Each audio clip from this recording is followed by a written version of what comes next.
Hi and welcome to Magic Numbers. This is episode number 41, Ducking Around with Carl Chase.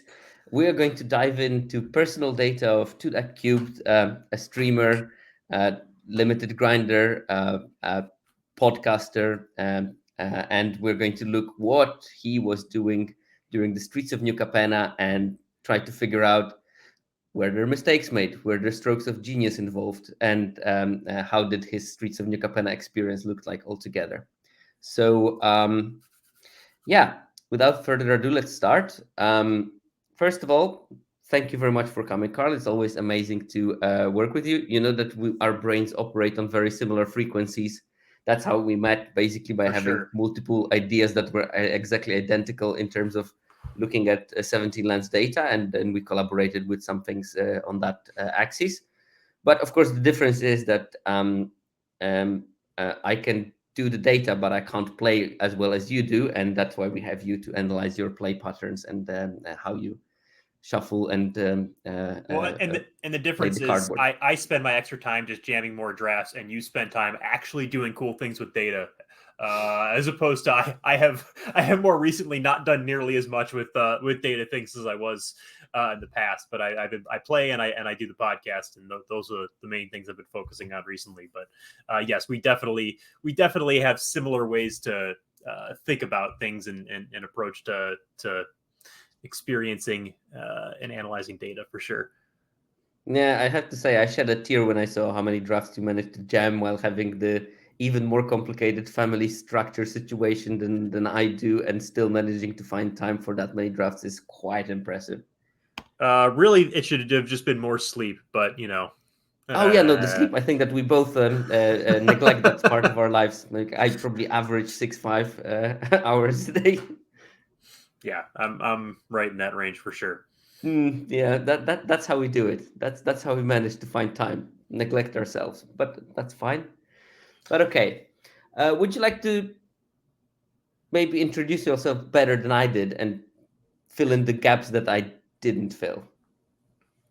Sure. I mean, I think a lot of you guys know. I mean, if you know Cirque, you probably know me. I kind of came onto the Magic scene a little bit by doing some like wins above replacement type data analysis with this is back in Caldheim, and got a little bit of a following on Twitter. I'm now do a podcast with G Guards over at Mystical Dispute. But really, at the end of the day, I just love drafting. I love playing. I'm very much a spike at heart. I'm a competitive person. I enjoy trying to get as far up the ladder as I can. And so, when it comes down to it, for me, a lot of the analysis about data is just trying to find little nuggets of, information that I can use to get better. And, so typically my approach, especially early on in a set, is, see what cards have good win rates, try to draft the good cards, but then use my play experience by drafting those good cards to figure out what other strategies work around those good cards. And that's typically how I start to learn a set. I think that you also, because I mean, we could have analyzed what we analyzed and just kept it in the drawer and use it for our own advancement. But I think that you do have some sort of idea that if you do that analysis, why not share them? Why not give people access to the same tools that you have? So you're not hogging your knowledge.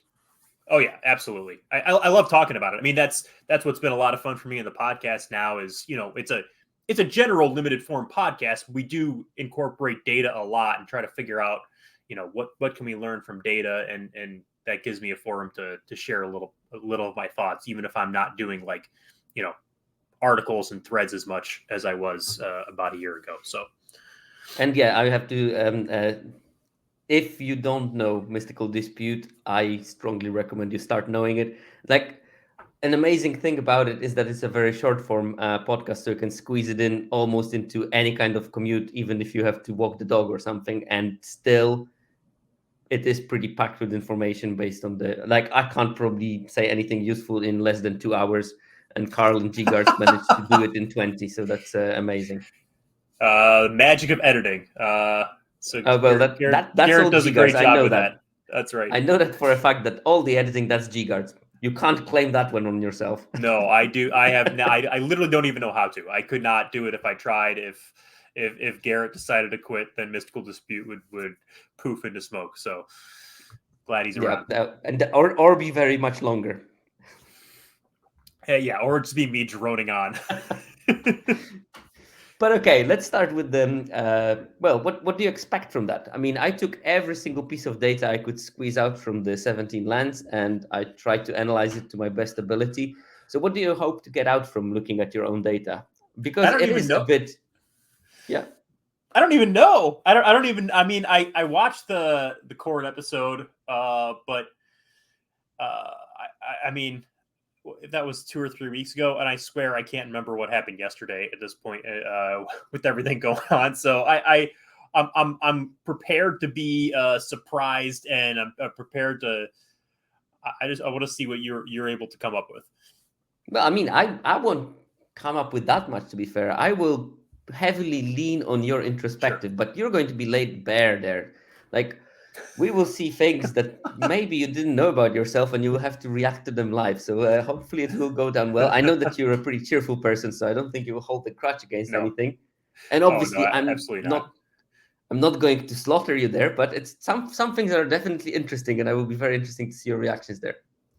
That's I. If I'm gonna say if I'm gonna be critical, I'll be critical of myself when I can. But to give myself props on something, I think I do deal well with constructive criticism. So throw it at me. Throw the That's a kitchen different sink at podcast. me. Let me know. Let me know. Let me know all the faults that you found and all the, like you said, all the anything out there. I'm ready to go. I'm ready to react. Let's see. I mean, I'll try to make you admit the faults. I'm not going to say anything bad about you. All Come right. on. All right. We'll see. All We'll see right. So what I let's do. go. Let's start with the data crunch, where we're going to look at how many drafts am I analyzing and all the numbers related to you. So basically, I took all the drafts that were there in the system from 17 lands. You started on the 30th of April.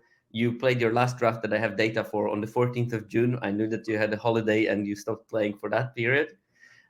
There's 123 drafts in total that we looked at, 857 games that you played in Streets of New Capenna. You drafted, or no, you drafted more cards, that's for sure, but we logged 5,125 cards that you drafted. And you had a very respectable win rate of 62.3%. And also, to those that think, well, that's not so much, you have to keep in mind that roughly 70% of those games were in Mythic. So keeping up that kind of win rate while being in Mythic for majority of the time is an impressive thing. And in that time, you drew exactly, and this is not a rounding, it's an exactly 15,600 cards, which is relatively in paper that will be around 28 kilos of cards without the sleeves even. So That must some be like heavy 500. That must be like 500 pounds. no, 78 28 kilos is I don't know. probably something like 50 pounds. Whatever. Details. 50 pounds there. I'm not doing imperial. I refuse to. So these are the numbers we're going to be looking at, and I basically divide the seminar into several portions that basically go step by step in the process of drafting. So I start with the draft itself, and then I will be talking more about the actual gameplay, the win rates of the cards in play, and things like that. But I start with the actual drafting portion. So we'll be talking about which cards you draft the most, which cards made the deck most, because drafting a card if you don't play it is not such a great success. And some cards are almost always making the deck, some cards not, so it will be interesting to look at which ones are which cards do you almost snap pick when you see them, and what percentages of your first picks you played in your deck. That's, I think, Okay. is another interesting piece of information about you there. So basically, right now we're going to the data portion, and I'm going to ask you the question before we go to the data. and then I would ask you to give me a couple of examples of commons and uncommons that you think you drafted the most, and then we can look at the commons that you drafted the most and uncommons that you drafted the most and see how that looks like, and what picture can you draw from that. So, I know for a fact that Majestic Metamorphosis is my most drafted common. Cheater. And I'm not currently looking at the list, but I mean, it was a runaway number one. So I know that for a fact. I love that card. And think despite its solid win rate, it was underrated. I mean, generally, I know I for a healthy portion of the set, I was like, blue was the most important color to me, and like trying to figure out whether that color was open, yes or no, would dictate a lot about the draft. So I'm sure Run Out of Town is up there. And what else would be super high? Rafine's Informant's a little bit harder to get, so it's probably not Rafine's Informant. Maybe Make Disappear? Okay, we're gonna see. And in terms of uncommons? A Little Chat is probably high because I like that card better than most people did. And let's see, what other uncommons did I like better than? I mean, there is a black two drop that we heard. Not Tavern Swindler, no. Out of the Way is probably up there, and maybe like I would pick Darling in the Masses super high, but I'm gonna say blue. I'm gonna say Sleep with the Fishes. Those okay, three. Let's start with seeing the commons. So that basically, you're absolutely right. Majestic Metamorphosis is a runaway number one. You drafted it 126 times because of the both availability and, as you said, your preference. You were actually right with Rafine's Informant. You did pick it quite a lot, even though it's a card that is not so freely available, but probably you just snap picked it whenever you saw it because the card is just busted. And then we have things that you also mentioned. So Run Out of Town is there. Broker's Hideout is the card that you didn't mention, but I think that looking at the list of blue, white, blue, green, white, blue, and another fixing land, you can see that you had a maybe slight affinity to draft Broker's colors. So having fixing for Brokers probably was on the priority list. And yeah. How incredible does it feel when you just get one of those one of the like Broker's Hideout, even when you're two colors, like two out of those colors, like you feel like the world is your oyster. You feel invincible. Like, I have fixing now. I can do things. My head was usually, I guess that Disciplined Duelist is on the menu now. Exactly. Any cards that surprise you on that list?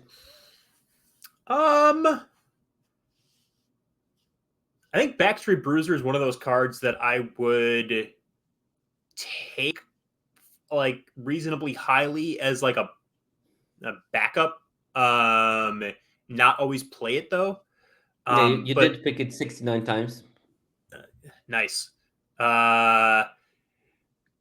Like, as a card, I definitely didn't always start it, but it was a good. If you just didn't get 2-drops, you always just play a 2-mana 3/3 and have some defense to get to the later game. So I would not have picked that one off the top, but it makes sense now that I see it. Well, it was probably also that the availability of that card is, it was huge, and I still like. Only recently I started thinking that, maybe pairing up Backstreet Bruiser with the Kaldaya Strongarm and blitzing it might have not been a completely weird strategy, because you can just put the counters on it and you have a 5/5 that can attack, basically. I definitely started drafting a lot of strong arms towards the end and trying to make that work, and it always seems like it should come together, and then it just kind of doesn't. It just never does. Okay, there we go. Yeah, so it doesn't. Well, I guess that you were not super surprised. I think that there's a good mixture of cards that are super powerful, like the Inspiring Overseer, obviously, and Rafine's Informant, and cards that are just underappreciated by the rest of the pods most of the time, like Majestic Metamorphosis, Run Out of Town. Make Disappear is not on the list. I think it was quite close from the top 10, but it just didn't quite make the top 10 of your most drafted commons, I think, which may be surprising to you. Yeah, But let's look at the uncommons. Luxurious libation is your top uncommon in terms of being drafted. that's interesting because Garrett and I did a podcast episode where I told him that I liked For the Family better than Luxurious Libation, and yet it's my number one most drafted And you do. You drafted uncommon. 80 for the families and only 33 luxurious libations. There That's you true. go. Yeah. So clearly, that just numbers. Um, there's out of the way. Ooh, Fairy Vandal, man, that card is a house in this format. We'll talk about it later, I think. But and all the three cards that you mentioned are definitely made your top 10 because there's Out of the Way, there's a little chat, and Darling of the Masses is there, just slightly lower than you probably would have expected. Illuminator Virtuoso, I guess that card is not super surprising. Slip Out of the Back, I looked also at the more specific data. I know that several of those uncommons you picked highly, but they wield quite a lot. Like Slip Out of the Back, I think that you've seen it mostly on the wheel and you just picked it probably as a support trick or something. Yep. Yeah. Right next to Illuminator Virtuoso. That's once I got a slip out the back, that Virtuoso was Yeah. or once I got a Virtuoso, that slip out the back was Wait, much higher in priority. I'm just going to pause you for a second because Luca Mani is in the chat asking for things. This is only data from Carl. This is only 123 drafts that Carl did. So it's all his numbers, no other players who are involved in generating that data. So hopefully. Who's got two thumbs and is this episode's all about this guy. There we go. And, I think that most of them are just very solid uncommons, also almost exclusively in broker colors, which I think will be the theme of looking at your data in a way. So any surprises in this particular one? No, I don't think so. Again, another mix of just cards that I like just didn't really pass, like Illuminator Virtuoso. Solid cards, and then the stuff that would wheel, like slip out the back, that I would prioritize in certain types of decks. So not surprising. And I think that we'll talk a bit more about individual cards when we are going to talk about the win rates of those cards, because you will also, of course, have the personal win rates of the cards that you played, and we will see how your frequent picks sometimes didn't align very well with the win rates of those particular cards. It is coming. Right. So, of course, it's important to draft cards in certain quantity, but not every card will make a deck when you drafted it. And this is a mixture of commons and uncommons, but I have a list of cards that when you drafted them almost always made the deck. And do you think you can guess which cards are the highest on the list of things that were drafted of over 20 times? So I think like only those top 10 uncommons will make the list, and probably quite a larger list of commons will make the list.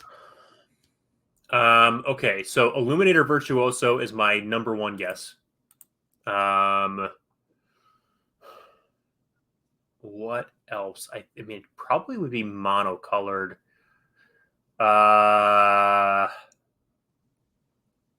So maybe just Inspiring Overseer. Mm-hmm. And let's go with something like Psychic Pickpocket. Okay, let's take a look. Or maybe I didn't draft it over 20, so maybe that's a bad guess. But that is definitely a bad guess for that particular reason. But I'm pretty sure you put it quite frequently. It's actually Sleep with the Fishes that you put every single time that you drafted it into your deck. You never managed not to sleep with the fishes. It's removal, and you get an unblockable 1/1. I mean, how can you resist that? So Inspiring Overseer, once you drafted it and you didn't put it in your deck. I don't know what happened there. Probably you were in a different color combination and you just, or maybe it was one of the first drafts and you just picked it because it was going late and you were in River Tears or something like that. But it happened very rarely. And then we have all these cards are really some things that you almost always put in your decks, and that's Jewel Thief, Backup Agent, Broker's Hideout, Murder. So if you went for black, you drafted Murder, you did play it, and you also rarely speculated, I guess, on Murder and didn't end up playing it. So there's something that You are the kind of a player, I think, that when you draft, you're convinced of your colors quite rapidly, and you rather try to draft the deck around the cards that you already have rather than durdle and draft the hard way and then bob and weave between different colors. And it looks to me like that from also other data that I looked in Interesting. but yeah, then we have Celestial Regulator, Mage's Attendant, Riveteer's Decoy, which is strange that 95% of the time that you drafted it, you played it. With I do like that card a lot. I know it's not the highest win rate card, but that I like it a lot. I do like it. Yeah, it's a solid it's a solid trick, and sometimes can lead to some amazing play patterns. And then we have Skycrier, Refuge's Informant, Corrupt Court Official. So another black card that you didn't play that much black, but when you played it, you probably wanted to have the Corrupt Court Official. Civil Servant, Virtuoso that you mentioned is here, and Girder Goons. So it's, again, a bunch of broker cards, but this time we have 3 black cards in Murder, Corrupt Court Official, and Girder Goons, which I assume were the sort of backbone of any black deck that you conceptualized while drafting. Yeah. Okay. Well, I mean, I definitely have some general thoughts on. I mean, the black. I think the black is exactly what you said. Like, I was never going into a draft looking to be black, but if the signals were loudly screaming black at me, then if I'm taking Murder, I'm probably pretty convinced that black is open at that point. Or you're clicking Murder because the black is open. Yeah, that makes absolute sense. Any particular card that you find slightly surprising in that list? Skycrier. I would have thought that I would have cut that a little bit more often than 5.4%. Because I mean, it's a fine card, but it's not great. But I mean, I guess thinking about it, maybe it's just I was always having some sort of pump in those decks, and if you have any sort of things to pump your cards, then the one flying life linker is a good pairing with that. Well, you famously do like your luxurious libation. Yes, that's true. Luxurious libation and for the family too, and majestic metamorphosis. Oh yeah, so, all those cards they're all so good. So I mean, I guess that makes sense. I'm always playing that card. All right. But I mean, I am slightly surprised that you cut Illuminator Virtuoso more frequently than the Skycrier. That is a bit. Of course, those numbers are probably meaningless, and probably it means that you just drafted so much less Illuminator Virtuoso that you cut it once and you dropped 7%, but still quite. So Migucheras is saying that you ever cut an Overseer, and yes, it happened once exactly, just to be precise on the numbers there. One time. Yeah, I don't know what that situation was, but... Okay, this is always my favorite question. Which cards that never made your deck did you draft the most? That never made my deck once? Yeah, you drafted it multiple times, over 20 at least, and they never made your deck. Oh my gosh, this is a great question. I know. I came up with it. Yeah. Okay, let's see. Let's look at the commons. I'm looking at the crappy win rate commons. And okay, I definitely played Incriminate, so that can't be that. What card did I not play? I think I played a Midnight Assassin at some point, so it can't be that. I think there's 5 of them. I think there's 5 of those cards. You know, I also made this presentation already yesterday, so I don't remember everything by heart. But if you give me 2, then we can move to the slide and have a big reveal. Case the Joint. Okay. And let's go with Witness Protection. I hated that card. Well, I can tell you that you played Witness Protection once, because I do remember that from yesterday's making of the data. Okay. But you're absolutely right with Case the Joint.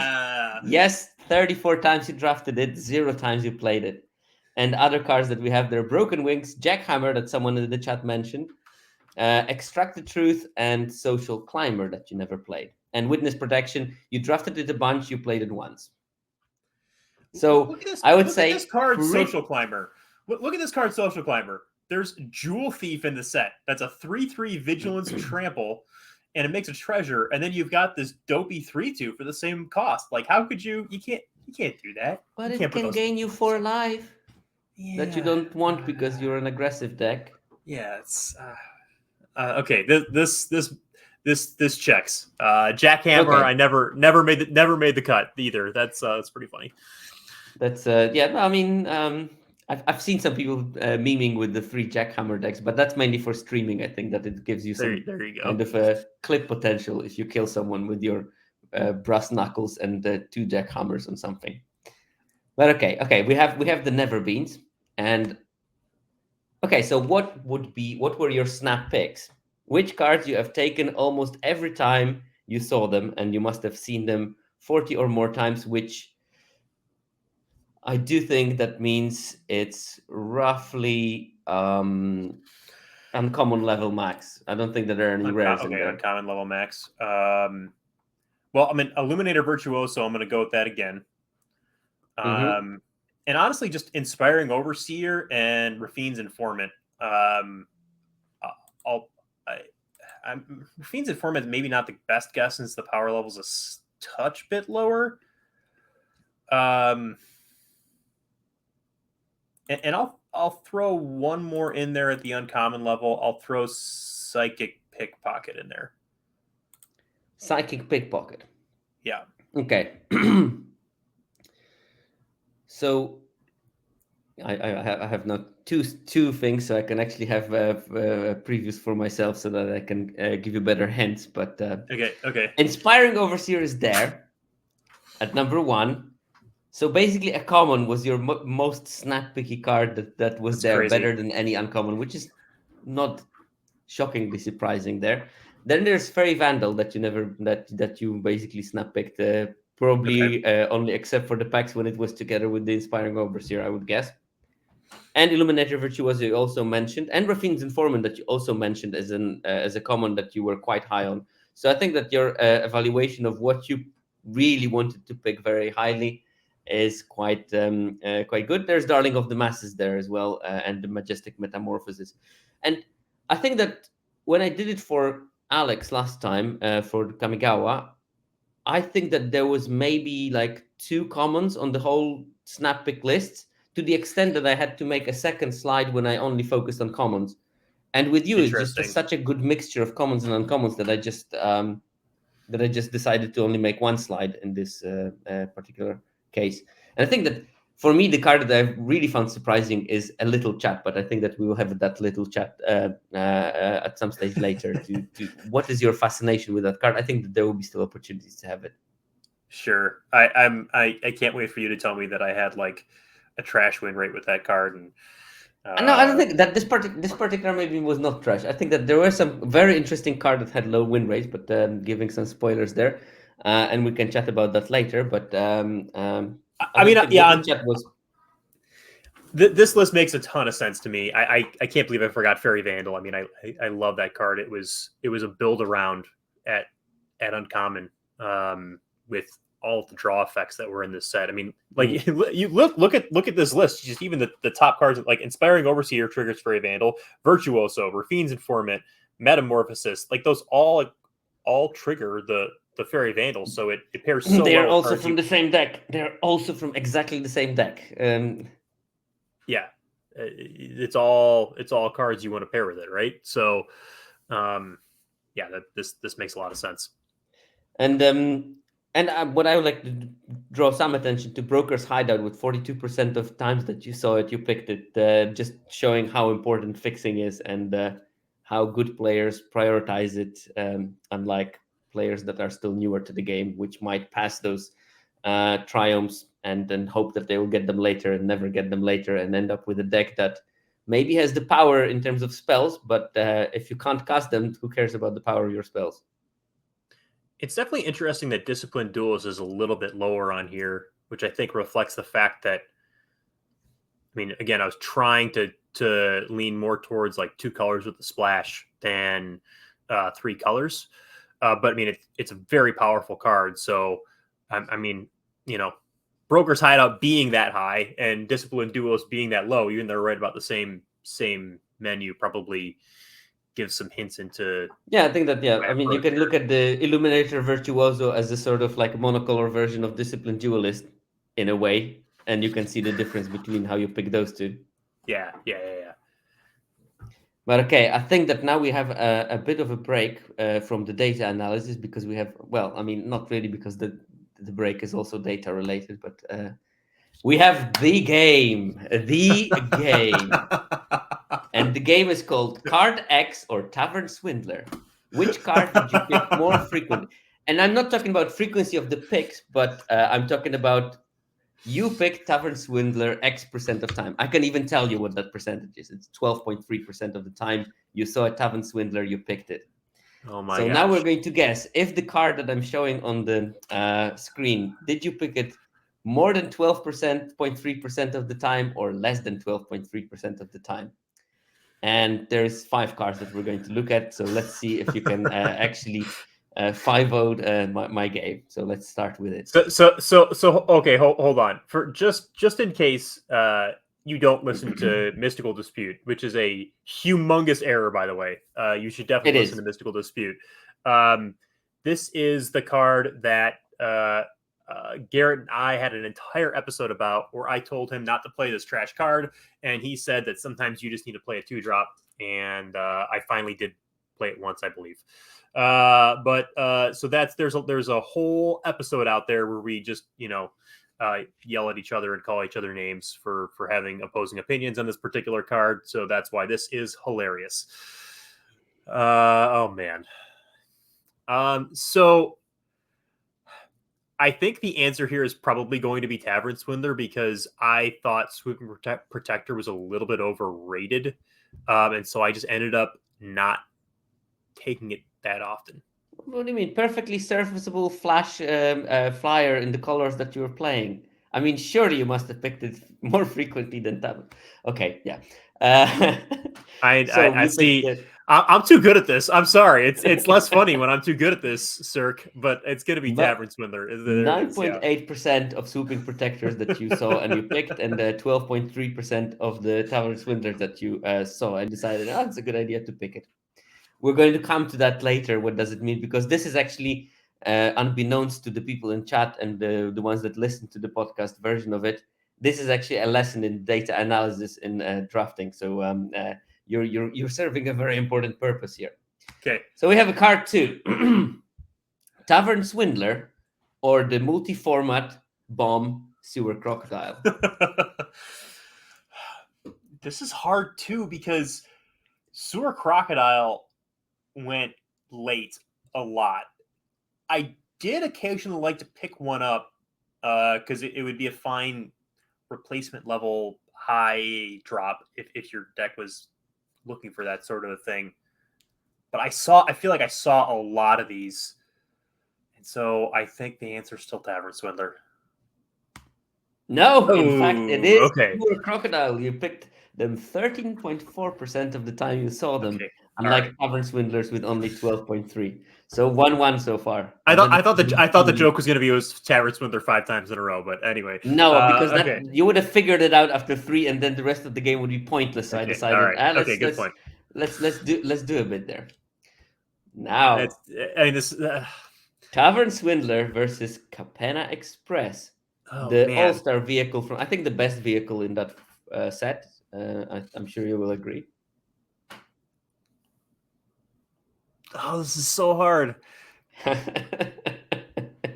I would occasionally pick the Capena Express up again if you somehow ended up like pick 14, pick 1 or something like that. If you somehow ended up with a few treasures here and there, it's probably Tavern Swindler though. Okay, all right. I'm not good at 60.1% this. of the All time, right. you picked Capena Express. Okay, all right. So Choo yeah, choo. I choose it. yeah, you choose it. You choose the Capena Express. I think that was also one of the stars of one of the Mystical Dispute episodes. But We that did was talk before about the that, set was yeah. released. I think, yeah, that you were talking about it. And then Uh, we put it in the alchemy episode too, where we changed cards to try to make the format more interesting, and we made it a 4-mana 5/5 trampler that makes a treasure when it comes into play. Yeah, I think that without trample, this card doesn't make much sense to be put in any deck because Trains need to have trample. Again, I got a platform here. Trains need to have trample. The train's not stopping when it runs something over. As gruesome as that is, it's just the reality of the situation. That's So facts of trains life. need I know, trample. I know, I know, Hashtag I give know. trains trample. All right. I would agree. I would agree. Okay, so it's now it's time for Tavern Swindler versus Deal Gone Bad. I mean, I feel like I'm going to be wrong every time here. I did think that Deal Gone Bad was very overrated.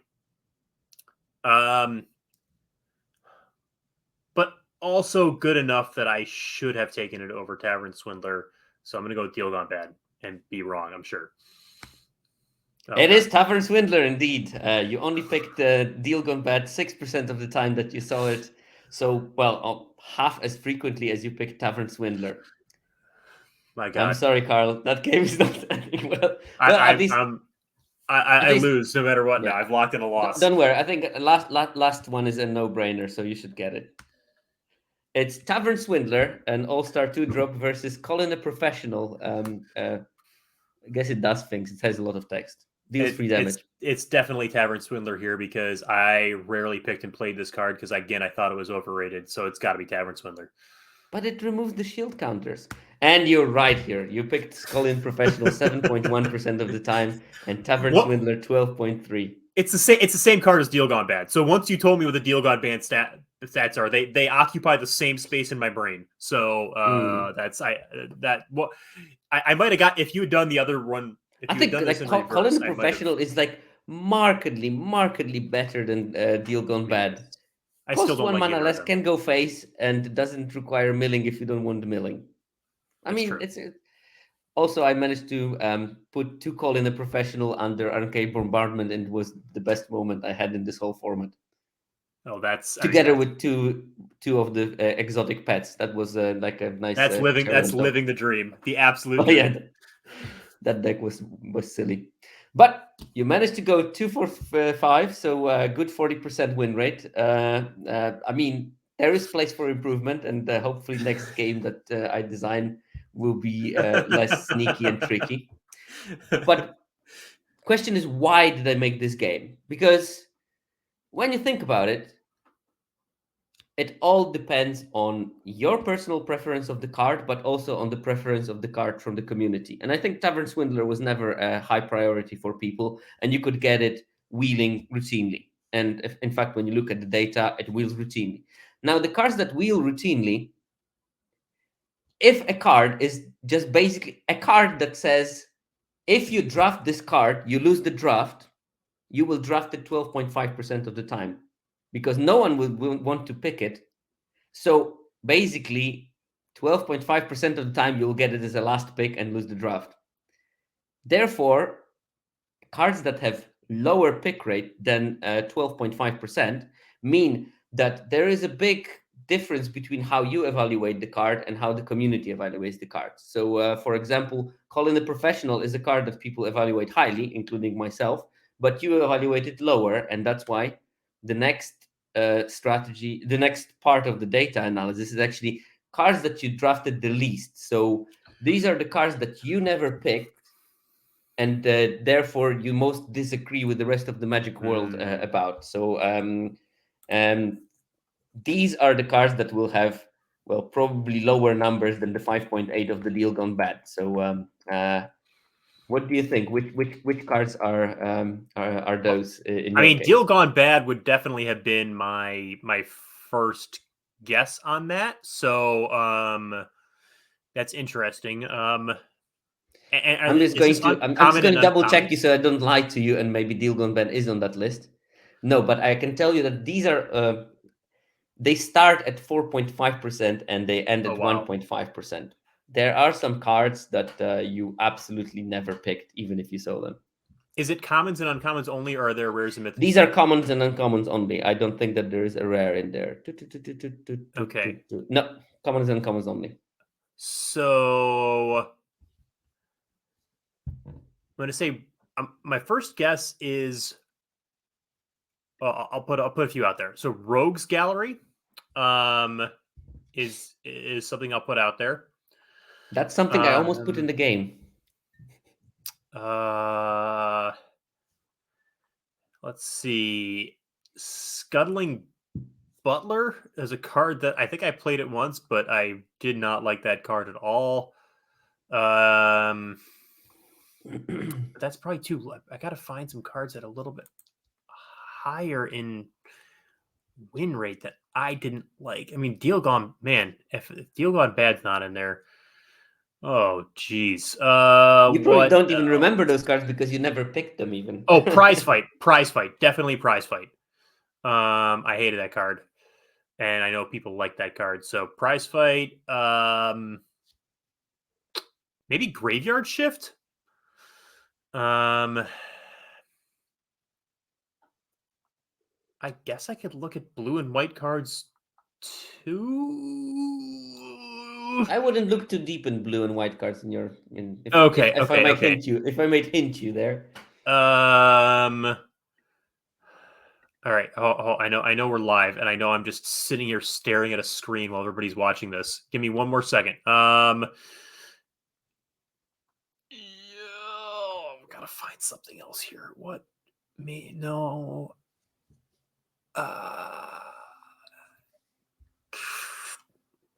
Jetmir's Fixer. All right, let's go to the list. Pyre Sledge Arsonist is something that you almost never picked, Okay. even though presented with the possibility of doing so. Very good guess there with Prize Fight. You literally picked it 2% of the time you saw it. I feel good about that one. Midnight Assassin, Vampire Scrivener, Suspicious Bookcase, Gathering Stockpile, Sizzling Soloist, Forge Boss Patch Up, and Structural Assault. So I should have gotten Sizzling card. Soloist. I should have gotten Sizzling Soloist. That I did not like that card. So any surprises there? I don't think so, because you probably don't remember what those cards do, even in many cases. I would have to think. Forge Boss, I think I played that a couple times, so I'm surprised Forge Boss is in the list. But other than that, no. I disliked all these cards. So, you may have played the Forge Boss a couple of times, but you definitely didn't draft it a lot. Okay, yeah, interesting. Yeah, no real surprises there. Prize Fight. I'm glad I got Prize Fight. That was definitely a card that I just tried to avoid at all costs, and most other people did not. So yeah, I think this also shows that you're not the kind of a person that will just draft a random uncommon to progress your vault progress like I would do. I for sure have drafted many Suspicious Bookcases at the wheel when there was nothing in the pack, because I said, well, uncommon. I mean, I'm pushing that vault progress. I'm not made of money, mate. But I would probably take a Tavern Swindler over like a patch up in case I just never had a 2-drop. I think the patch up was playable when you had 3 Overseers. Maybe and some Refine's Informants too. Yeah, there we go. Okay, but I think that almost concludes our draft part. So there's just one last piece of data. So from the previous sets and from this set, I did some analysis on how often do 17 Lands users play their first pick, and that's 80.2% of the time. And where do you think you land in that statistic? Just to give you an impression, Kordakov's was 80.3, I think, percent. So he was bang on the middle with the rest of the 17 Lands users. I think I'm higher in this set for 2 reasons. I think in other sets I might have been maybe a little bit higher than average, but not much. But I'm guessing I'm meaningfully higher in this set. One, because I did play a lot of brokers, and I was leaning towards brokers cards early. So again, I might avoid a card like Murder for a slightly worse blue, white, or green card. And number 2 is I like to try to make marginal rares work sometimes. So I could see that working its way. And I think that's why I'm, in the vicinity and other sets. Even though I try to play fairly open, I think for those 2 reasons, I'm mid to high 80s is my guess. Mid to high 80s. Okay, that's the data from the people, and that depends on the how many wins they had, with the weird outlier of 0 and the average being 80.2. So basically, that's how the data looked for all the players. and you are at 90.2% Boom. of the time. So not far off, but slightly higher than you thought, maybe. Interesting. Yeah, I guess that's a lot. I mean, that's a lot higher. When you're talking 80 is the average. I mean, that's got to be Yeah, way yeah, up that's there that's that's distributionally.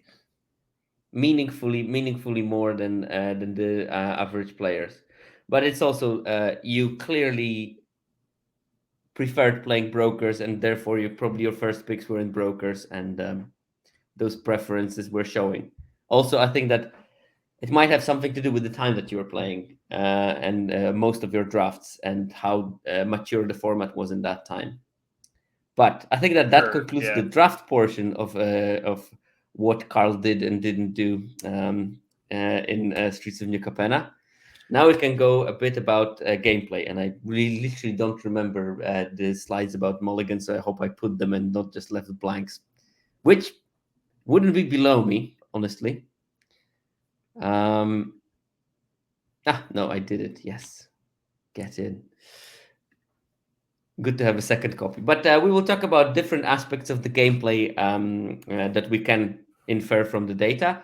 We will look at your mulligan rate, your win rate, how it changes in time, um, the color preferences of your drafting, and some color combination win rates and individual card win rates. And that's going to be a large chunk of the analysis, basically looking at the different card win rates. So we're going to have another description of which metrics are we going to use it. But so average 17 lens user mulligans 10.8% of the games.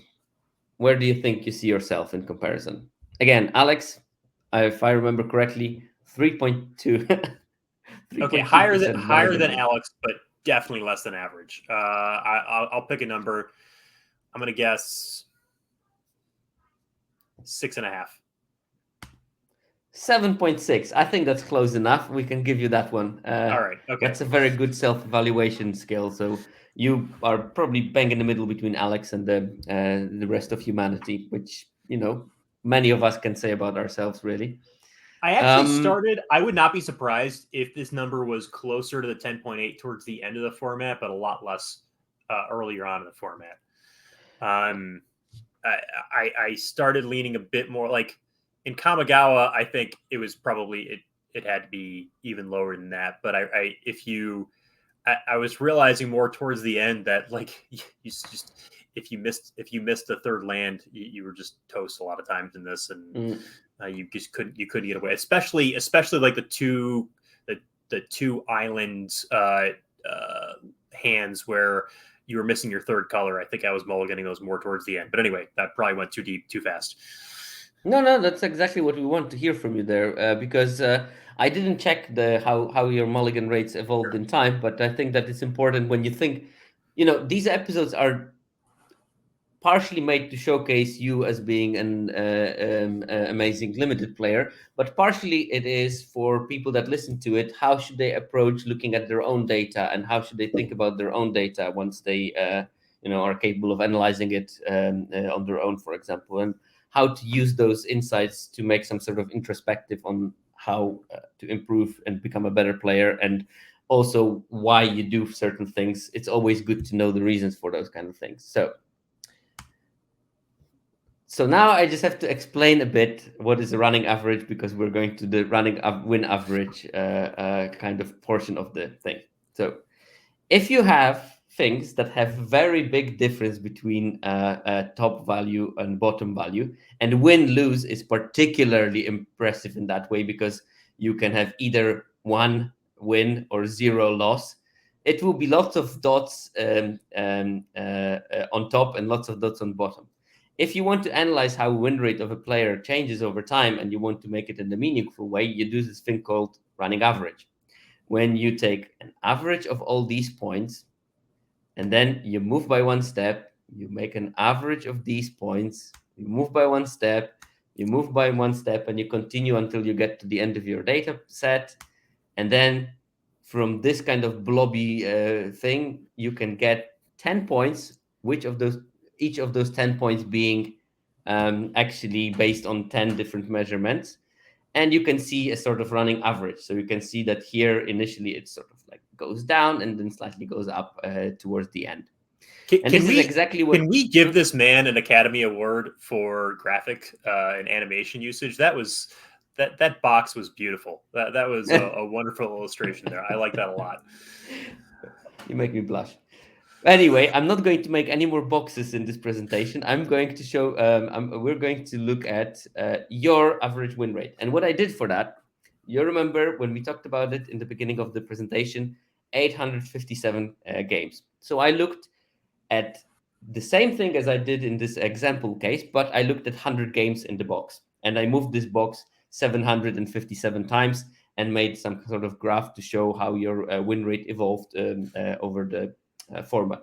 So my question to you is, looking back at Streets of New Capenna, where do you think was the time when you had the highest win rate, and when maybe you had a worst winning streak? So I know for a fact, because this is the kind of thing that I talked about being a spike and being a competitive player. I know that I started off the format at some point through, I'm guessing, about 30 drafts. I was around 58%. And then I went on a very big win streak for a extended period of time, probably 60 drafts or so. And then I cooled off towards the end. So I want to say, I had 123 drafts. So probably the 30 drafts or so on each end were the weakest. And then the 60 in the middle were definitely the strongest.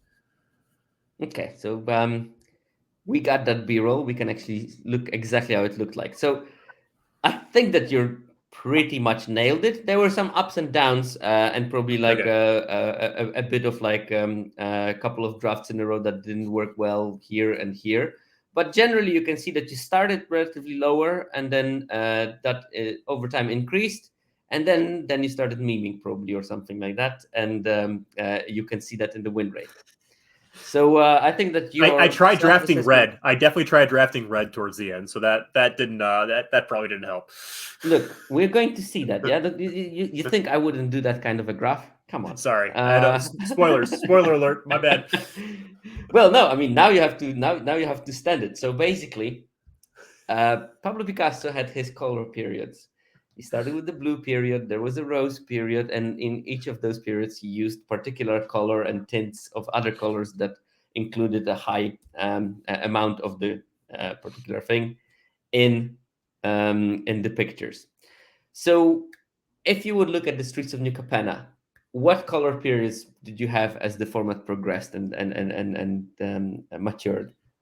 So basically, just to give you what I looked in the data, I looked percent of the decks that had a color for each of the 5 colors in the last 100 games with the same kind of moving window of 100 drafts.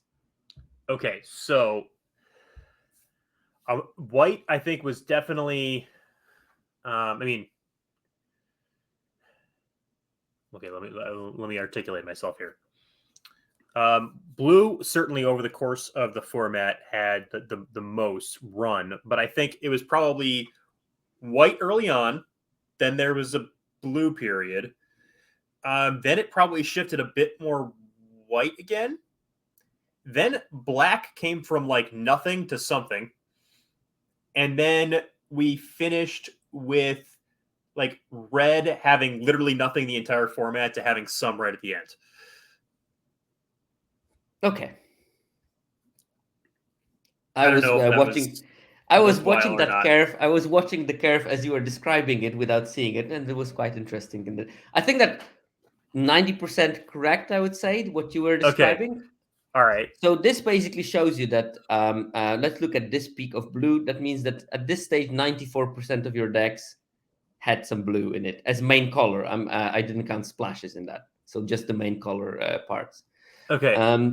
So I think that what you did in the beginning is you did draft quite a lot of blue, but maybe didn't realize it that much because this white period was also arriving at the same time. So basically, your usage of white was based on the fact that you played a lot of blue-white, at least, or brokers, because that's a free color set. A lot of blue-white, and I think that the one period you forgot is that you had this moment when you reached literally every draft you drafted green, because you can see if those lines go almost up, it means that you didn't play green 100 games before, and then you played green, every single game. That's why they increased so quickly. And then you had the Interesting. moment when you started doubting. What I I saw wonder if that also was in the when I was winning or losing. data, what I saw also in the data from Alex, Alex had two of those kind of convergence moments in his Kamigawa Neon Dynasty run, where basically there were those moments when you started drafting all colors more or less equally, and from then he moved to a different period. Unfortunately, you from then stopped drafting basically, so there's not so many games after that. But I think that these are the moments when you sort of reevaluate the format, and everything goes for that, because you want to reassess what's possible, because people maybe, as you said, that like you almost didn't draft black and red, but here they went to like 50% of decks were either red or black in some extent. I just thought red was so open at that point, and I was trying desperately to make red work, and I just didn't really get there. But I think at that time also, Maestros was the highest win percentage color combination. Sure. Well-built Maestros. Yeah. Not clunky. But yeah, I mean, I Maestros. think that your self-assessment was pretty much bang on. It's like green, except for this one spike here, it stayed sort of in the middle White, as a green, support color. yeah. But white blue was dominant all through the period, and you went to some really excessive, almost the word forcing springs to mind of blue in the mid of the format, and then later it became very much mingled, and you started drafting all 5 colors. Interesting. Any surprises in that graph, or? I don't think so. I mean, I think, for better or for worse, I've got a good general internal compass on like how the format evolved for me a little bit. So that's I think that this is the big. I'm only doing the second time, but I see that two things that people know very well is what cards they drafted the most in terms of numbers, and how did they draft colors throughout the format. Because also Alex was pretty good in evaluating this. And when it comes to card win rate, there is a lot of personal experience that interferes with your evaluation, but we're going to move to that in a second. I feel like I'm going to get everything wrong there. So, but before we do that, this is also superimposed on the same time scale. How you drafted and how your win rates went. So basically, the interesting part is that when you started converging to those drafting more balanced colors, that was the peak of your win rate as well. So okay. Maybe the color combinations were not as disbalanced as us content creators tried to depict them. But I think that's and now that you're mentioning it and I'm putting it together, I realized that I realized how to draft blue black right in that zone. And so I think before I was mostly ignoring black, like as you can see in general. And once I realized how to make blue black work, it kind of opened up more avenues to make sure I was in the right lane more often. So that makes a lot of sense. And I think also that there was this sort of semi self-correctedness that people did attack brokers a bit more aggressively in that time. So you couldn't just get the nuts at certain moment. But yeah, I always like to superimpose the win rate on the color preferences. And with you, there is this basically bulk of the drafts when you were pretty much in broker colors. So that maybe was less interesting. What I found interesting is this spike of win rates when you started drafting more open, or at least change the preferences a bit. So yeah. Right, so color combination win rates. And I normally write color pair win rates, but this time I went for color combinations. So which color combinations were you the most successful with and least successful with? Now, how did the 17 lens, you know how the 17 lens data is done. So I looked at 2 color combinations, but that includes splashes, or 3 color combinations, but that also does include splashes. I didn't specify them as blue-white with green splash is for me the same as pure blue-white. Okay. So, okay. The green splash, you ignore the splash. So basically, blue-white, green splash is blue-white. Okay. It's just me being lazy because it would require much more work from me. Okay, so I'm going to guess that a blue-white has got to be number one. I think I'm going to say that full brokers number 2. I'm actually going to guess blue black to be number 3, and white green 4, and full maestros 5. That's my official guess. So close. So close, he said, but not quite there. So blue-black is actually your top win rate color pair. Okay. Blue-white is second, but these differences are quite negligible. I have to say that you're quite flat until number 4. To Wow, be I fair, didn't even when we get look black at red there. Yeah. Man, that's a black-red miss. managed to squeeze out a 66% win rate. You didn't play a lot of it, but when you did, some kind of American advertisement, I'm assuming. White green, as you rightfully said, was 4th, and the maestros were 5th. But brokers were only 6th in terms of all the color combinations that you played, and that might have something to do that there was a time when you probably overplayed it, and that reflected in the win rates.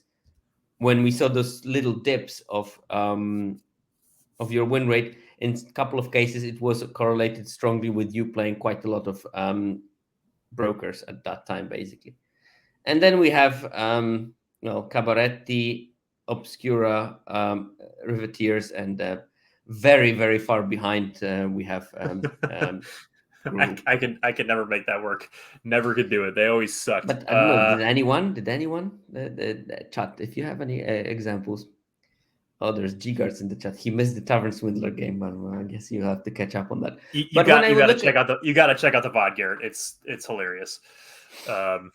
But I think that the important part is that you have 6 archetypes that you clearly made work with over 60% win rate, and 4 archetypes that you didn't quite make work. So it's interesting that all those 2 color combinations are ahead of all the 3 color combinations, which I guess makes sense given I was trying to be 2 colors plus splash, and if I didn't, then probably something went a little off.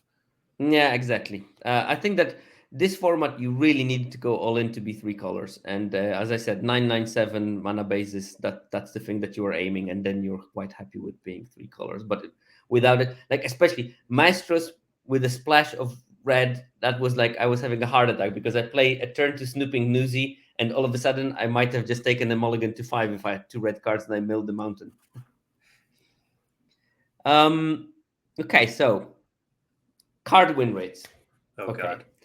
So the card had to have minimum 50 games. I'm going to look in the other window a bit ahead so I can point you towards which cards can be involved in the particular category. But there is games played win rate, games in hand win rate, and improvement when drawn, because I thought that for individual data, improvement when drawn is actually quite an interesting stat when you look at it, when you have like solid sample sizes for a player, because it is your personal way of playing with a particular card that can yield to higher win rate or lower win rate with particular cards. I think that's more interesting than looking at general population doing that. So yeah, without further ado. I have one big theory in this. And that theory is that, well, I'm sure my win rate with Inspiring Overseer was still very good. I'm guessing it is less above average than my win rate's 7 points higher than 17 lands data. So my guess is my win rate with Inspiring Overseer is less than 69% or whatever that 7 points would infer. So that is one big theory that I have in here, but I'm sure it's still near the top because the card's amazing. But I had I think I had a 3 Inspiring Overseer deck and a 4 Inspiring Overseer deck that did very poorly. And that definitely didn't help those. I think Illuminator Virtuoso, again, I'm going to go back to that one as being pretty high on the list. And again, we're in commons and uncommons, right? So basically, games played, I think that there is a bunch of uncommons and they are quite high. So I would focus on the uncommons if I were you. Okay. Because they are also a slight signal. Like if you got uncommons for a particular deck, probably the colors were more open, which means that you're going to have a probably slightly higher win rate. And if you have So commons, well, the commons were open in multiple sure. decks, also when you probably shouldn't have been drafting a particular color combination, so that will drag you down a bit. So Rafine's Informant, Illuminator Virtuoso, Civil Servant, and yeah, let's go with those. Okay, let's go with those. Well, 0 for 3. Damn.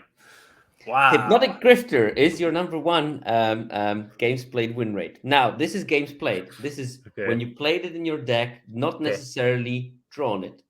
We have such a banger as Rafine's Guidance with 70% of a win rate when it was played in your deck. Because I only played it with Rafine's Informants, I'm sure. With I had like 3 Rafine's Informants. But there's a Psychic Pickpocket, Darling of the Masses, Out of the Way. So the cards that you actually drafted quite a lot and quite aggressively, because they were also your most frequently picked cards list, and Fairy Vandal as well. We have the Metropolis Angel, Courier's Briefcase, Knockout Blow, High Rise Sawjack. I don't know what it's doing there, but I guess you put it sometimes in your decks, and those decks did really well. I think I'd only play that card if I had big old bombs in the deck. So that's probably why that's in there. There you go. Very, very, very nice. So basically, High-Res Sojek, you put in decks that had other ways of winning, and it's the other things that carried it. I think that this is an important thing to know, that these numbers don't reflect the power of the card itself, because you draw a card in roughly 40 to 50% of the games. So half of the games you don't even see it. This more reflects the strength of the decks that those cards were in. And that's probably why you missed on all the cards that you were guessing, because you were talking about the cards that you think are good. But here you got a bunch of cards, and some of those cards have a really poor win rate when you draw them in your decks, but are still making this list because they were in decks that were good for other reasons. I should have guessed Metropolis Angel. That's and that I should have known that for sure. That was that card is in a lot of busted decks. Just yeah, I mean, like when you get the blue white, Flyers deck with a lot of counter, like this, they're highly synergistic good decks. So that I should have got that one. Okay, so what do you think that were your cards that had the worst win rate when they were played? And here again, you have to think which decks that you played were poor and which cards were in those decks frequently. Jetmir's Fixer has got to be on that list. How about like Mr. Orfeo the Boulder? Security Rocks. I mean, Crew Captain. Like. Remember, you had to play it 50 times, so maybe some of those cards you didn't even play 50 times. Okay. I think that this list is dominated by commons. There is very strangely one rare on it, and there's a bunch of uncommons as well. Okay, Antagonize, Light 'em Up.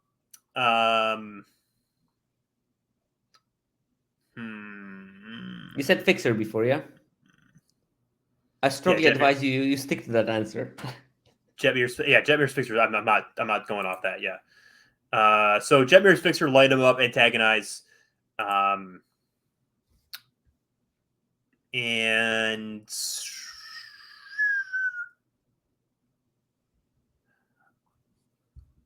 3 is enough, I think. Yeah, we'll do that. We'll stick with that. Yeah.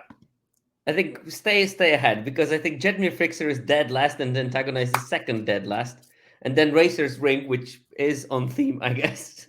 Yeah. But weirdly also Fight Rigging, which is technically a bomb, but in your hands it only had a 52% win rate when played. When I saw that, I was like, wow. What did surprise me is Sleep with the Fishes, because I would expect that Murder might not have a very strong games played win rate, because you played it probably in Riveteer's deck. But Sleep with the Fishes actually had a poor win rate when it was played in your decks. And I always drafted it when I saw it, right? That was the one that you drafted 100%? It 100% time you saw it. Wow. Yeah. Okay, I guess that counts as a surprise of sorts. And the rest is just filled with random. Gathering Strong, I think, is one other card that did not perform that well. Fatal Grudge, interesting. And Pugilist too. I like that card, but I guess it's red. So, Yeah, I guess that huh? you didn't really make red work. Murder at 53% is interesting too. Yeah, it's definitely the Wow. worst black card, which is something that the design team making those 5 busted commons did not think. Oh, we have to make 4 other busted commons so that murder can be in the set at common.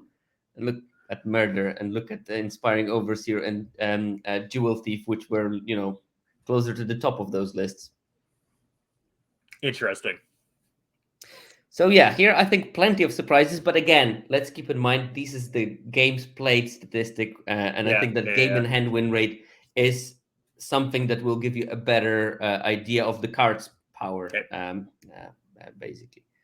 But yeah, poor Jet Nurse Fixer, unfixable.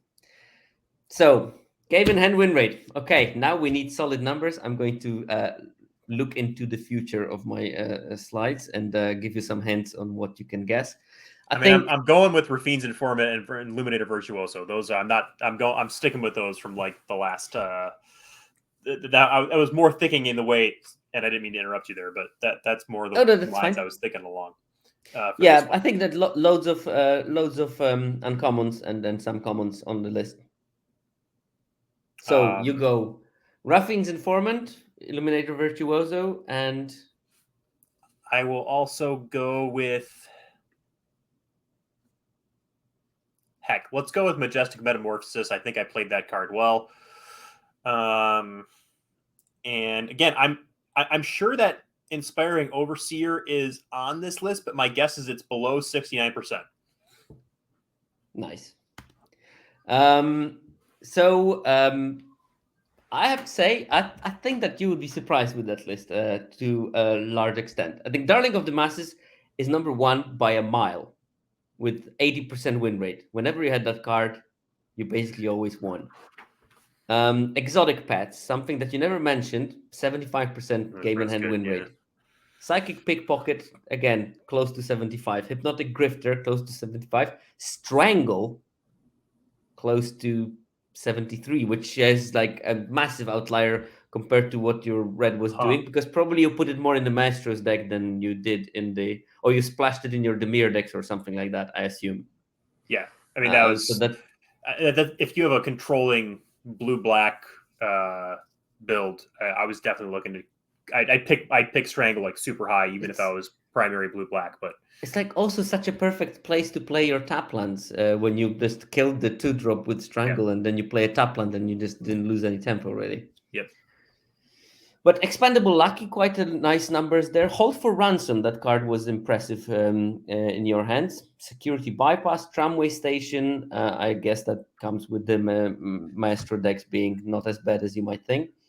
And then Snooping Newsy also shouldn't surprise when you had blue-black as your highest win rate color. And Make Disappear, the card that you mentioned earlier, as one of your most drafted cards, which it wasn't, but now it's one of the most high win rate cards. I think that the picture that I have from here is that something that we already saw with your color win rates, that you basically didn't have that high win rate with brokers, and the decks that you thought that were busted brokers were probably mainly the blue-black, and not even the flyer ones, but more like tempo-y kind of, I play my exotic pets, I play my psychic pickpocket, and then some majestic metamorphosis, and run out of town, and all of a sudden I win. That sort of deck seems like a way stronger thing in your hands than what you were talking about, Illuminator Virtuoso kind of combo-y double strike win decks. That win may be fast, but then they struggle if they run out of steam. And still, the darling of the masses is. Yeah, I'm not sure if that's like, so darling of the masses being so high. I can't tell if that's like just affirming my experience. I just ran hot with that card, or if that's something I should feel good about in terms of the way that I evaluated that card. Because I took that card definitely higher than its win rate would otherwise suggest. So, and I know my style with that card is definitely like figure out a way to attack. Like get it on the board and then figure out, like, even if you have to throw extra resources to just get that one attack in there and get the extra Did you citizen ever out of put it. security bypass on the darling? I don't know if I did. I know Garrett had a story about having like 3 Darling of the Masses and putting security bypasses in that deck. Oof. But I God, feel good no. about security bypassing that list too, because definitely drafted around whenever I play that card, it would be specific situations, and I tried to pair it with Slip Out the Back. I tried to pair it with, maybe a Boon of Safety or something like that, or Make Disappear, and just tried to make it be as successful as it could. We had that in our bad cards episode on the podcast where we talked about kind of trying to how to make security bypass work. So I feel good about that one too.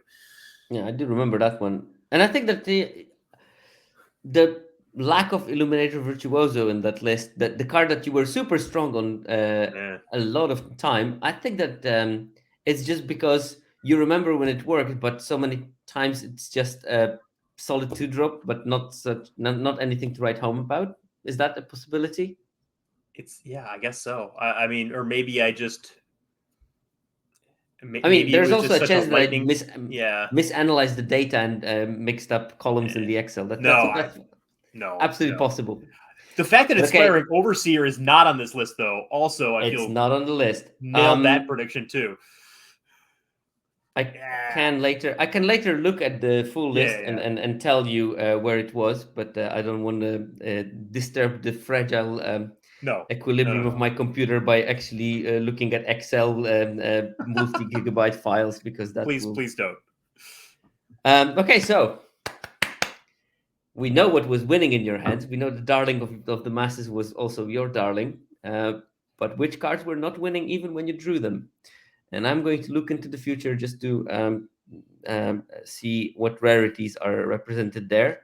But I already can see there's a bunch of uncommons and a bunch of commons, I guess mainly commons. sleep with the fishes has to be on there. Based on You're what I've playing the seen so system, are you? far. Um, man, um, what cards did not? Okay, so maybe like uh Exhibition Magician. Maybe I overrated that card. Maybe like a Plasma Jockey. Maybe another Light 'em Up. I didn't play Tavern Swindler enough for that trash card to be on the list. Um, uh, you know what I should probably put out there? I should probably put Corrupt Court Official as a card that I potentially overrated. I mean, I tried to build casualty decks around that card, but maybe it just didn't get there. So I'll stick with some of those as my predictions. Okay. Whew, wow. You're not going to be pleased to see that. So basically, Racer's Ring is the card that when you drew it, you basically lost. But look at that! Look at that murder as the Murder! second to last. Yes, Gathering I, Throng, second, I third to last. apparently suck at playing 3 mana destroy target creature. I mean, that's honestly illuminating. That I need to play. I need to learn how to play removal better. I guess. Wow. But if Okay. you look a bit up, I mean, look at that Illuminator Virtuoso. Wow, I got that so wrong. That's what I say, that how our brain can misinterpret the results based on feel-good situations, which Illuminator Virtuoso gives many of. Yeah. But in fact, it wasn't having that impressive numbers. Also, a little chat is on that list. Now, these are still cards with 58% win rate, so they are not like awful in any way. It's just that they are not as good as you might have thought they are. This is fascinating. Okay, so Riveteer's Outlook, whatever. Gathering Throng. And like remember, Murder had 53% game played win rate, so and 50% game in hand win rate. So Wow. actually, it lowered your win rate by drawing the Murder, which is I really wonder if I mean, if is that a crazy variance thing, or do I just need to be more patient with removal? I mean, I'm almost leaning towards the latter as like as a something to think about for the future. Now seeing this, um, I mean, obviously it's all small sample size, but I mean that's 50% with Murder. That card is not bad. That card is good. it is fifty good, but it has percent. its issues in this format in particular. Yeah, It's like certainly. useless often on shield, and double black is super annoying. Well, Also, Metropolis Angel, that was the top 10 of your Yeah. played cards, is now all of a sudden in your bottom 15 on your game in hand cards. So, So I was building decks around that, but I didn't actually need the card to be good. exactly, I think that that's the answer that you look at it. Also, like Sparse Adjudicators, a bit lower than I would think. Dig Up the Body, pretty low. And I guess Speakeasy Server is a part of the same thing as Metropolis Angel, like the sort of card that looks like it would be good in the flyer deck, but not. Everything on here is due to lack of patience. Like I'm not a patient player. I know that. I'm probably using a little chat too fast and not waiting for someone to target my creature with removal. I'm probably going all in on Illuminator Virtuoso, trying to get that extra card off of Metropolis Angel.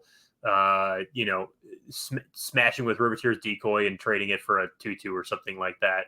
And apparently using Murder too fast. So I'm not patient. There it is. That's my You lesson. know that I find it super funny that at the beginning of the show I told that we think in a very similar way, and I from your descriptions that's basically this is where I lose my win rate percentage. Basically, the lack of patience.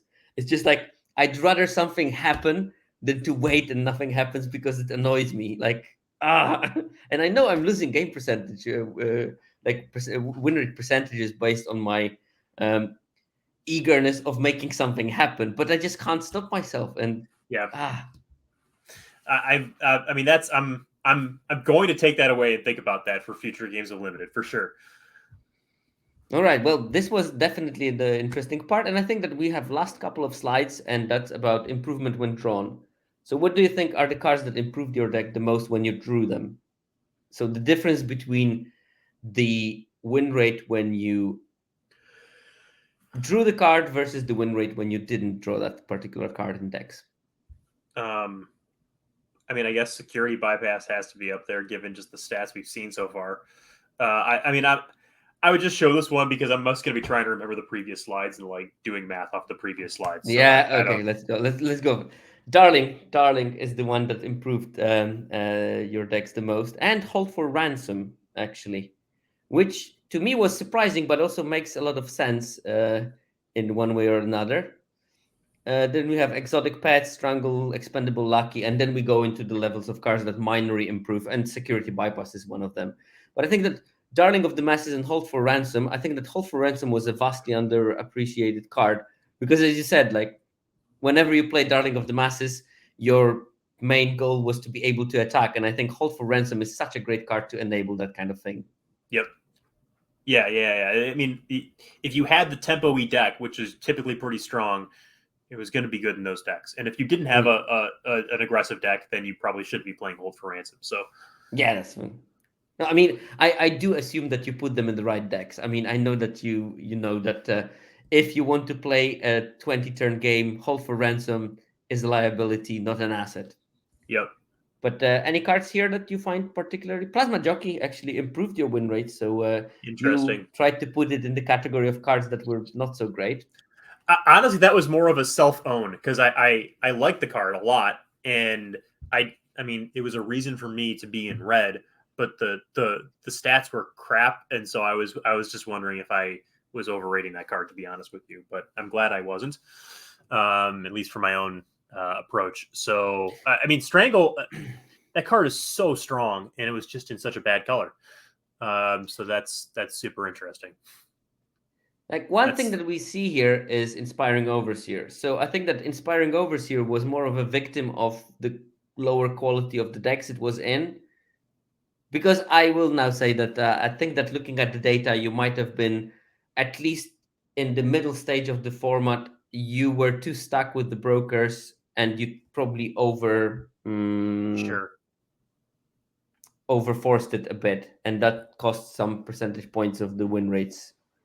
And that probably was something that cost Inspiring Overseer quite a large chunk of the win rate that it got. Once you drew it, it improved your win rate by 3.3%. Also, your favorite card of the format, Majestic Metamorphosis, did a similar thing. And Luxurious Libation improved your win rate by more than For the Family. Hi, Garrett. Congratulations, G Guards.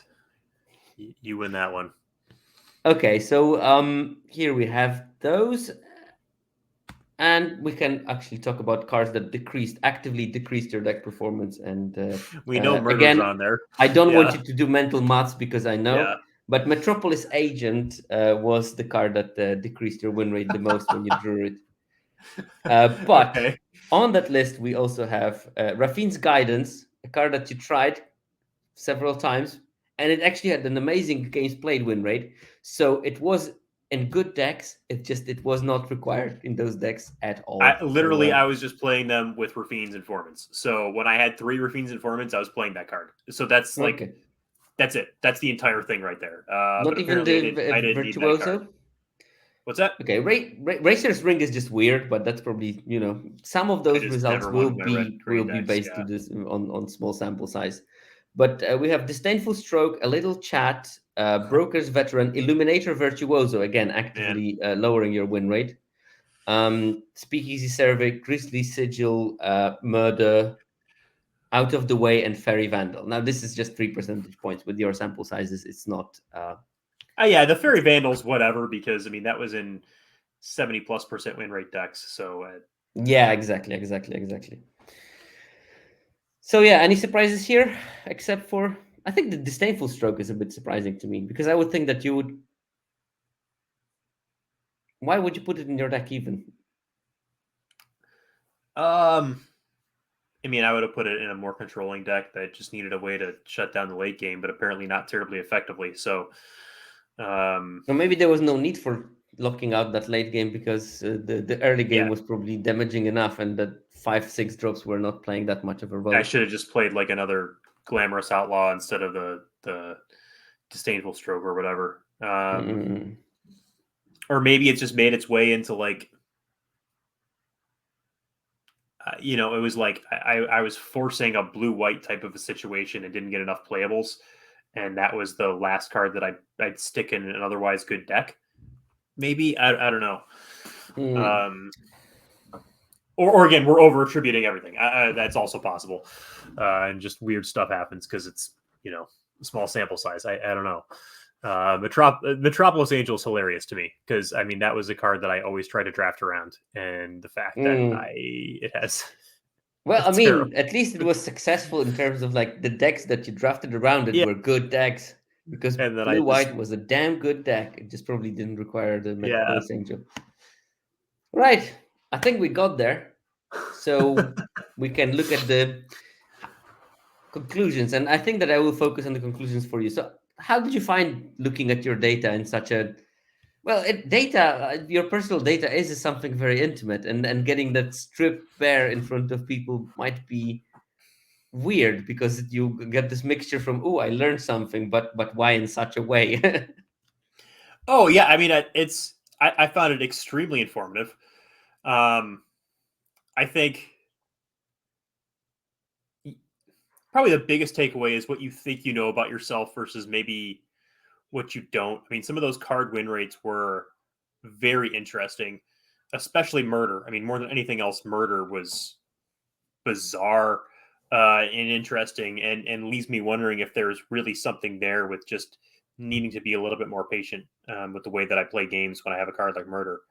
Um, uh, but really interesting. There's clearly things you know about yourself. I mean, the cards you play, the ordering of the colors kind of that you play, your general preferences and things like that.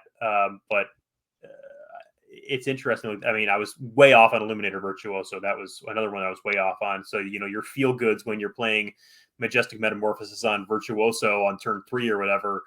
You're just not forgetting the times when you got 2 for 1. You're just throwing that out of your brain and forgetting it even happened apparently. So fascinating. So, is there any other data that you would be interested in learning about yourself? So, are there any, especially that's a good question to you because you are a data savvy person. So, maybe you can find some other metrics I can incorporate. So, my next guinea pig after the next format is going to be. Yeah, that's a darn fine question.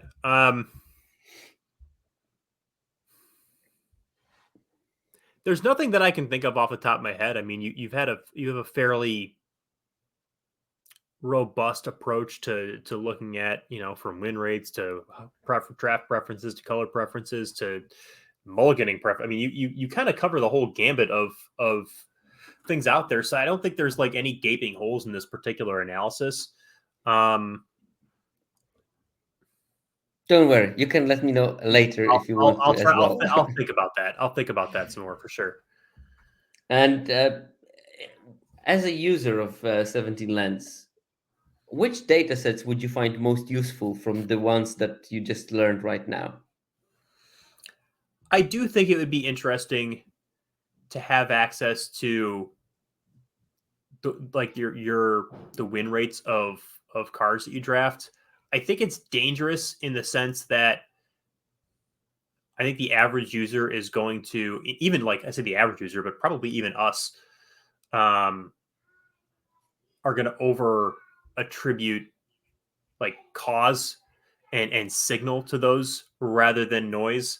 Like there's definitely noise in the murder number. The question is it all noise or is there some signal there? And you don't Yeah. really know. I think that even a degenerate person like clearly you are Yes, that plays clearly. 120 something drafts per format. Even with this kind of throughput, it's not enough to have like solid numbers for the win rates. And we give them and we show them because there is always something that you can potentially learn. But I'm not saying that murder was just rubbish in that format because we had numbers from other people and murder is not bad. But we can say that maybe there is something into it, and you instantly honed in on maybe I'm too trigger happy with murder, but that doesn't mean that there is not some variance included in there. It's just like something that you maybe want to pay attention to rather than something that you should take like written in stone. Data is spoken. Oh, come on. No, that Yeah, doesn't of work. And course. I know that you know it. It's more for the listeners. I think, one thing that you could potentially look at that would be interesting is like average converted mana cost of decks that people are playing, for example, or like curve, like average curve of a normal person's deck versus a cord or a two duck deck. That could be interesting to see if a player is more aggro or more has particular preferences in that Yeah. fashion. Like Obviously, that would be harder, in but my defense, I tried that a lot of times, but every single set has something weird that costs 12 mana, but in fact costs 2 mana. And how do I put it in the it's a curve pain then? in the And it's butt. like, "Arrgh." Yeah, no, That's that's it's just Wizard modern design is very complicated in terms of I have problems with even looking at powers and toughnesses because this card has 3 sides now. So what is its power and toughness? How many cards does a shock kill? Do I count disrupted spirits or only their front sides or also the tokens that they produce while they enter the battlefield? So yeah, it's just no, it's look yeah. before I started doing data analysis for Magic, I had a full head of hair. Now look at me. I mean, again, this is another one that probably just be way too much work for the output. But if you see a card like Murder, like, did I play Murder on turn 3 way more often than average? But again, that's a lot of analysis for. Oh yeah, but that's where the replay data would be useful. It's just it is a lot of work to. It's a If lot. I had It's my going to be hands on quite your too much replay work. Yeah, data, I might have looked into those kind of things. yeah. Like how often did you mulligan when you didn't see a 2-drop, for example? That could all be done. Right. Of That's course, I would need to spend a month on that, and the outcome would be a 3-minute segment in the podcast, yeah, which not is not worth it. all the joys of working with the limited data. There we go. So no, But that I don't have any suggestions that actually make sense for the time investment. well, yeah, that's well. Also, I'm very unwilling to invest a lot of time in things, so I might kill any ideas, but I would like to know As you them. should. I mean, But the that's last question like, was more, like yeah. what would you have? What would you like to have, for instance, as a feature in 17 lands? Would you like to see your win rates when you look at your I data, for do think example? personal win rates would be very interesting to have. Again, for better or for worse, there's going to be a lot of noise and maybe not much signal, but it's still interesting. It's still, even if it doesn't have a ton of predictive value, it's still interesting. I have struggled when I drafted this card. The fight rigging one is super interesting, just to know that I haven't made, I haven't won when I've drafted fight rigging. It's at a minimum interesting. Whether it's predictive or not, we don't know. So, and a two, I think, like, something on the draft, like the drafting preference side of, like, what percentage of the time do you take this card versus what percentage of the time does the average player take the card? Like, or even just your average pick order for a card. I take this on average. Your I think it's ATA, average taken at. Yeah, average taken Yeah. at. I think Yeah, that that's compared to the field would also be a cool one. And I don't know, like, for 17 lands, if that's a lot of extra data storage or something like that, but well, that's not could my always business. be I an don't do the option data to, storage or what. That's other people's problems. it could always do that, like on a 17 lands premium or something. I don't know. Now I'm giving Robert suggestions while he's not here. But something like that could be interesting to see your own personal game win rate data and your draft preference data. Yeah, sure. That Honestly, the makes draft all the draft perfect preference sense. one is going to have signal in it. Like, that one is straightforward. Like, for example, I'm sure that, like, for Little Chat, I took it whatever, at X ATA and 45% of the time, and the average was like 10%. Okay, well, now I can evaluate, like, okay, Carl, you just overrating this card, or is there a particular reason that you are taking Little Chat so high? And if you pair that with win rate, and you see that your win rate is trash, well, now well, maybe you're overrating the card. That is still laden with danger.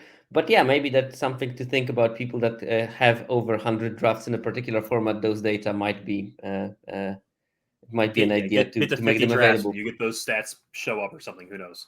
Yeah, then I think maybe even like when you have the top tier, middle tier, bottom tier, and the Yeah. same table appears with your data, basically. That I think that's something that could be with like big red signs, like, look, this is variance, a lot of variance.